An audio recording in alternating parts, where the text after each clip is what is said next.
Ano? For today's video mga kapartner, bakit nga ba kailangan tayo mag-disinfect sa ating mga lugar mga kapartner? Ito yung mga dahilan mga kapartner kung bakit natin dinidisinfect yung paligid at sa mga kulungan, ganyan mga kapartner.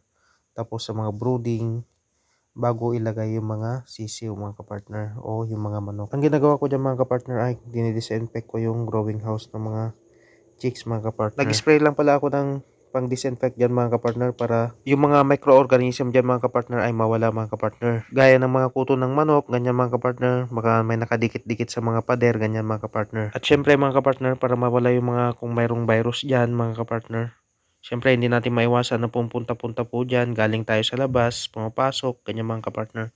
Tapos, i-disinfect din natin yung mga paligid, yung ground mga kapartner. Lalo na kung lagi tayong dumadaan dyan mga kapartner. Kasi galing tayo sa labas, dapat ma-disinfect yan mga kapartner. Dapat lagi nating pinapractice yan mga kapartner kung may mga manukan kayo, ganyan mga kapartner. Kung may alaga kayo, ganyan. Ito ay isang prevention para sa sakit ng mga manok mga kapartner. Sa peste, ganyan mga kapartner.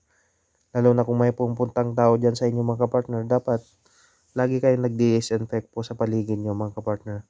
So yun lang naman mga kapartner, na-share ko lang naman po yung idea ko. Thank you for watching. God bless po.